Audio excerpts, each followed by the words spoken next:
What's going on, guys? Welcome back into the channel. Today we are going to be doing two videos. This is the first. It's going to be redoing yesterday's video because apparently it did not capture my audio, so I have since, I believe, fixed my audio issue. So hopefully we will be able to get you guys the necessary information today, and we're going to be covering awareness and play recognition. This is a topic that we have certainly hit on in the past and made videos about, but something that is very important for you guys to understand the distinction between awareness and play recognition and which players they specifically apply to, because this is something that I've been asked to review and break down on a couple different occasions and give you guys a little bit of information on. So for those of you that are wondering about awareness and play recognition, let's go ahead and jump into it and talk about which players they apply to, what is awareness, what is play recognition, and how does it affect the way that your players play.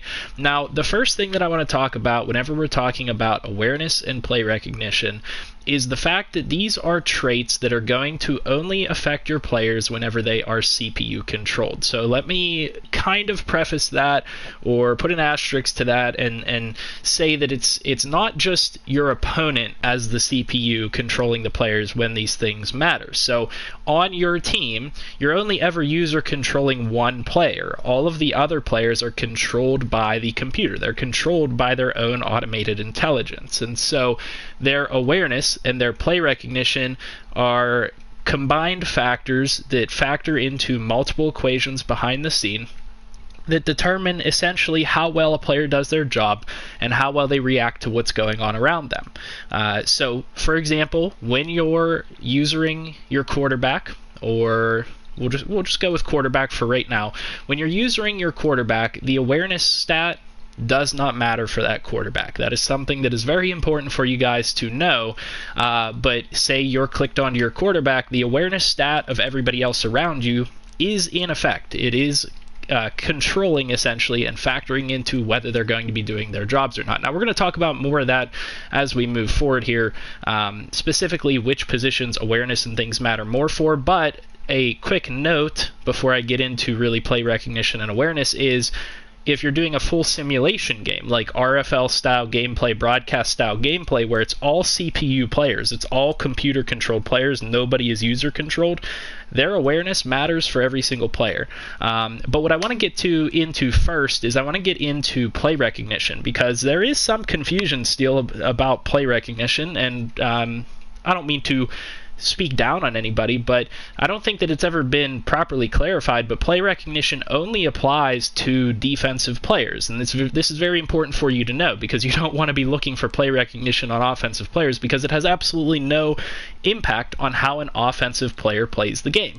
Very quick test so that you guys can see that this is true. If I go in and click on a defensive player, for example, say Devin Bush, and I go to his ratings, you will see under his ratings, you will see play recognition, and if you scroll down, you'll also see his awareness and everything. They're both there, actually 86 and then 85 awareness. So both of those stats are there for that player. But if I go to an offensive player, their awareness will show up, but play recognition will not show up. And that's for every single offensive player. As you guys will see here with the quarterback, we are looking for awareness, which is 90 for Ben Roethlisberger, but no play recognition to be found. Very quick test just to show you guys that play recognition is solely a defensive stat. Now, what does play recognition exactly do? We'll get more into awareness later because it does affect every single player, but I want to talk specifically about play recognition.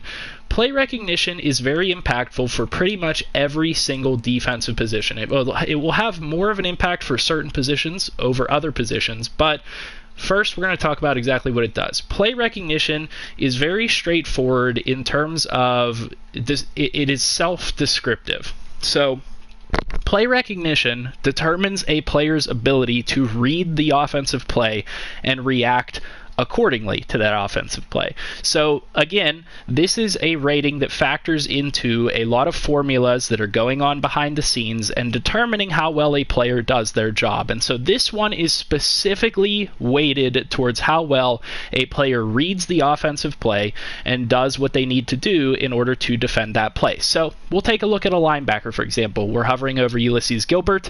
Play recognition for this player is going to determine how quickly he diagnoses whether it's a run play or a pass play, how quickly he diagnoses if it's a run to the left or a run to the right. In addition to that, it is going to affect how quickly he can diagnose whether it is a counter play, whether it is a play action play, or some type of trickery play. Essentially, play recognition is going to impact a player's ability to not get faked out by those types of plays. So, if you have a player with high play recognition, and you guys will probably see this in game, if you have a player with high play recognition, what's going to happen is that player is going to very often go where he needs to go on that designated play. If you have a player with low play recognition, you will often see them get sucked into the wrong side of the play. So let's say it's a play action play. Ulysses Gilbert might have low play recognition. He's going to get sucked up in thinking that it's a run play, while it is in actuality a pass play. However, you will not see the same thing out of a Devin Bush because he has really high play recognition comparatively. So Devin Bush is going to very quickly, in comparison, recognize that it is a play action play, and he needs to drop back into his zone and cover what is going on behind him. Very important distinction there. Play recognition is very important for all of the defensive positions, but specifically, I want to tell you guys that play recognition is very important for your middle linebackers, the players that are going to be pursuing the ball carrier, because they're the ones that are closest to the line of scrimmage. They don't have as much room for error. They need to make the right decision, and they need to make that decision early, or else they're going to be trailing the play and not helping you out. Whereas safeties, where play recognition is pretty important to prevent them from getting faked out, to prevent them from giving up the deep ball or anything like that, is not as impactful because simply they have room to give, and if they're athletic enough, they can catch up, and there's a little bit more forgiveness with the safety position. Now, that is not to say that play recognition is not important for safeties, because it is super important for safeties, because it's going to determine how well they react to the play, just like linebackers. But there's a little bit more room for forgiveness with safeties. Likewise, with linebackers, corners need to have high play recognition if you want them to be successful, because they will get faked out very quickly and very easily. Personally speaking, I will take every day a player with high play recognition and high awareness over a player that has just simply good coverage stats. And the reason being for that, we've talked about this before, and you may have heard me say this phrase, play recognition and awareness are the holy grail in Madden in recent years. If you can find a player that has superior play recognition and superior awareness, they're going to do their job regardless of what their other attributes are. So, Steven Nelson, for example, one of my favorite corners that I've used in years in Madden. He always does his job. He's always in the right position. He's always getting interceptions on his own, always deflecting the ball. Every single time on a defensive play when I need somebody to come up with the ball, Steven Nelson's coming up with the ball. Well, yes, he does have pretty good man and zone coverage stats, but what I want you guys to look at is he's only got 89 speed, he's only got 89 acceleration, he's only got 85 jumping, and he's only got 68 catching. But for some reason, he is always involved in the play. He's always making the right decision. And one of those factors that is really heavily weighting into that is the fact that he's got very good awareness and very good play recognition. He is always putting himself in the right position to be able to make a play. And so the opposing quarterback might think, oh, I'm going to fake this guy out, throw it past him, whereas Steven Nelson doesn't get faked out, and he is therefore in position to make a defensive play. Likewise, with a Joe Hayden, another guy that doesn't have the physical attributes or anything like that, doesn't even have necessarily the greatest coverage skills in the world, but has very good play recognition and very good awareness. I play him as my slot corner because, personally speaking, I think one of the most important positions to have good play recognition and good awareness is the slot cornerback position, because they're in on so many plays. Having that player be able to read the offense and figure out what they're doing quickly and diagnose that play allows them to positively impact your defense and positively make a play and prevent the offense from getting yardage. Very, very important for coverage players like your corners, your middle linebackers, your safeties. Now, we've kind of looked over outside linebackers. Obviously, it's also going to impact outside linebackers. You know, it's going to impact slightly differently for pass rushers versus coverage type of linebackers if you're in a 4-3. They're more like middle linebackers if you're in a 3-4 like me. TJ Watt's a pass rusher. Bud Dupree's injured, but he's a pass rusher as well. I do want to say that play recognition affects a defensive lineman or pass rusher's ability to get to the quarterback or ability to get into the backfield. Essentially, their ability to do their job. Now, why is that? Why does play recognition impact them as well so much? Because that might be a position where you think, oh, well, they're just going straight forward every play. What does it matter if they recognize what they're doing or not? Well, play recognition impacts defensive linemen and pass rushers very, very importantly, because there's a difference between pass rushing animations and run stuffing animations in Madden 21, and there has been for years. And on top of that, there's a very important difference between how quickly a player gets into their animations compared to a player that may slowly get into their animations. So a player like Cam Hayward or a player like TJ Watt who has high play recognition, they're going to diagnose the offense, and they're going to say, hey, this is a passing play, or hey, this is a running play, and they're going to immediately put themselves into the correct stance or move or animation to be able to attack what the offense is doing. So TJ Watt on a running play is going to be immediately setting up to hold the edge and setting up to try to prevent them from running the football. In a passing situation, TJ Watt is immediately pinning his ears back and going after the quarterback, as opposed to a low play recognition guy like a Sutton Smith or whoever you might want to choose, even an Alex Highsmith or a Zach Allen. These players are not going to as quickly distinguish between a pass play and a run play, and that can result in them getting blown up in the run game. It can result in them getting pushed off the line, and it can result in them not getting to the quarterback quickly enough to make an impact. So play recognition does affect how well a player is going to play on defense for pretty much any one of these positions, and I think I've now covered them all successfully enough for you guys.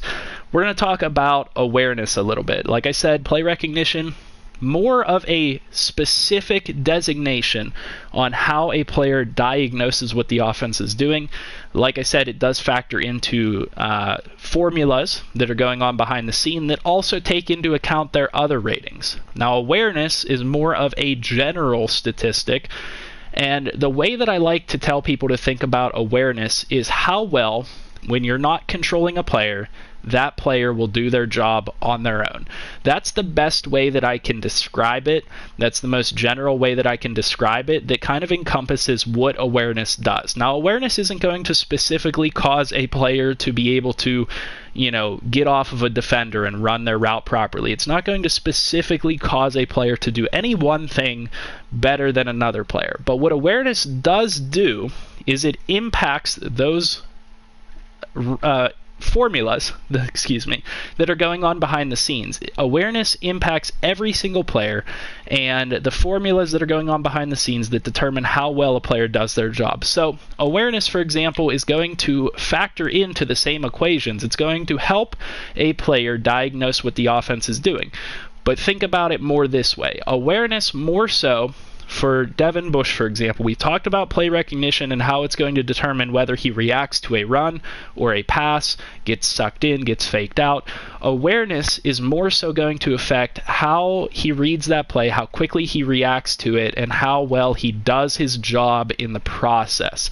So if he diagnoses that it's a pass play because of his play recognition, his awareness then factors into the equations that determines how well he covers his zone, or in a running situation, his awareness is going to factor into the equations that determines how well he diagnoses that run play, fills his gap, or tracks down the running back. That is what awareness does. Now, awareness will count most of all for players that you're not controlling.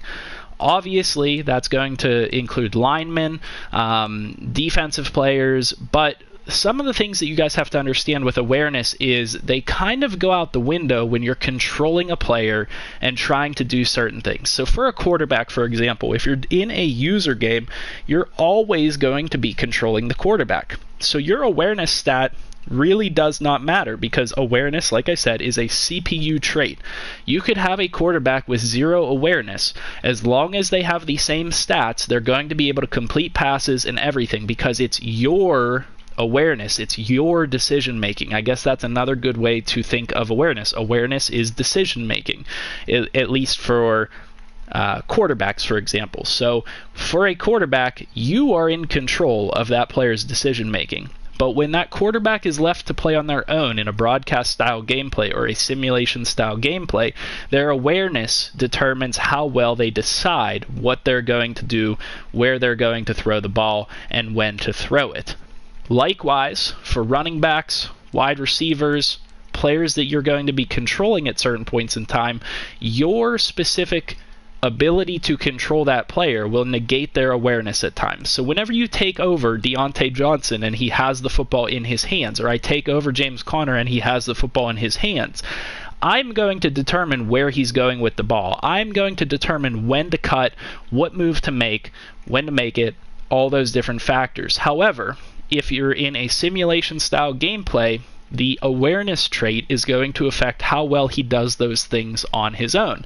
And this is why you see awareness as a hugely important trait for players like offensive linemen.